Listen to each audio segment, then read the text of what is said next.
Assalamualaikum warahmatullahi wabarakatuh. Perkenalkan saya Nesya Revalianda dengan NIM 24002038. Pada kesempatan kali ini, saya akan menjelaskan materi tentang komunikasi publik. Sebelum itu, marilah kita panjatkan puji dan syukur kehadirat Allah Subhanahu wa taala.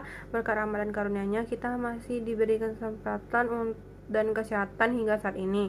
Dan tak lupa pula selawat dan salam kita curahkan kepada Nabi Muhammad, Nabi besar kita, Rasulullah Shallallahu Alaihi Wasallam.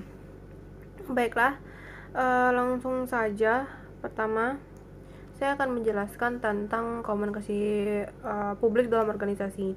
Nah, komunikasi publik dalam organisasi itu merupakan interaksi atau pertukaran informasi dengan publik atau khalayak ramai dalam sebuah organisasi. Nah, bedanya komunikasi publik dengan komunikasi internal tuh apa sih? Nah, komunikasi internal tuh ruang lingkupnya tuh lebih ke kayak karyawan-karyawan yang ada di dalam perusahaan itu. Jika komunikasi publik itu tuh lebih audiensnya lebih luas dari komunikasi internal itu sendiri. Nah, apa sih tujuan dari komunikasi publik ini? Nah, komunikasi publik itu tuh memiliki beberapa tujuan, yaitu membangun citra dan reputasi institusi atau perusahaan dan pengelolaan komunikasi publik sebagai salah satu instalasi pemerintah dan membentuk opini publik. Nah, publik itu kan pasti khalayak luar, tidak hanya dalam si perusahaan itu aja. Jadi dengan adanya komunikasi publik ini itu akan membantu membangun citra dari sebuah perusahaan tersebut. Jadi dengan adanya komunikasi publik, komunikasi itu kan untuk menyampaikan atau pertukaran informasi itu. Jadi jika adanya komunikasi publik dalam perusahaan itu akan membangun citra perusahaan tersebut akan lebih tinggi. Jadi itu akan membangun sebuah citra dalam perusahaan. Nah, itu juga menjadi reputasi institusi dan pengelolaan komunikasi institusi.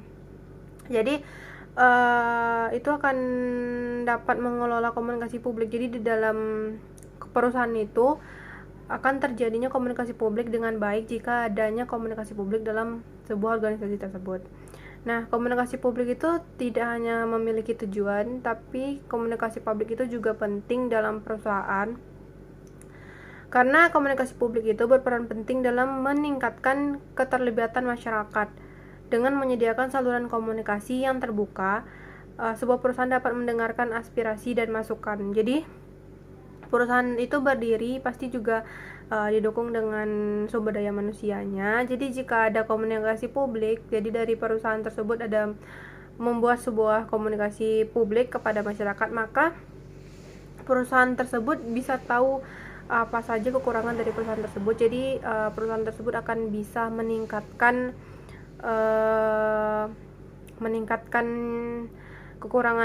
kekurangannya dan citranya di khalayak luar. Nah, komunikasi publik itu memiliki tipe, ada 4 tipe komunikasi publik. Yang pertama itu komunikasi internal. Nah, komunikasi internal ini pertukaran informasi antara manajemen dan karyawan. Jadi dalam komunikasi publik ini juga bisa ada tipenya. Yang pertama itu komunikasi internal. Nah, komunikasi internal ini berarti selingkup di dalam perusahaan itu saja. Jadi antara manajemen dan karyawannya yang bersifat mungkin publik. Jadi tentang menukarkan informasi dan pesan tentang perusahaan tersebut. Lalu komunikasi eksternal yaitu hubungan dengan publik. Jadi hubungan dengan masyarakat. Jadi dalam suatu perusahaan itu memberikan informasi tentang perusahaannya kepada khalayak luar atau masyarakat. Nah, yang ketiga yaitu komunikasi persuasif, yaitu menggunakan teknik untuk meyakinkan publik. Jadi komunikasi persuasif ini tuh komunikasi yang dilakukan oleh perusahaan tersebut untuk mempengaruhi khalayak luar atau audiensnya tentang perusahaannya, mungkin seperti itu. Lanjut, yang terakhir yaitu komunikasi informatif. Nah, komunikasi informatif yaitu menyampaikan informasi penting kepada masyarakat. Jadi komunikasi publik itu karena dia audiensnya tuh khalayak banyak, jadi tipenya tuh juga ada komunikasi informatif. Jadi pertukaran informasi kepada khalayak luar atau masyarakat. Jadi dia akan menyampaikan informasi-informasi tentang perusahaan tersebut kepada masyarakat. Nah, bagaimana sih memanfaatkan komunikasi publik tersebut? Nah, kita bisa memanfaatkan komunikasi publik tersebut dengan cara yang pertama, menggunakan berbagai saluran media sosial untuk menjangkau audiens. Karena publik ini bersifatnya tuh khalayak banyak atau masyarakat, jadi kita bisa memakai berbagai sarana media sosial. Apalagi di zaman teknologi ini banyak sekali masyarakat yang menggunakan media sosial. Jadi dengan adanya kita menggunakan saluran media sosial ini, itu akan mempermudah kita untuk mendapatkan audiens dan menjangkau audiens yang mungkin jauh dari selingkupan perusahaan. Lalu yang kedua, menjalin hubungan positif dengan masyarakat sekitar. Jadi itu akan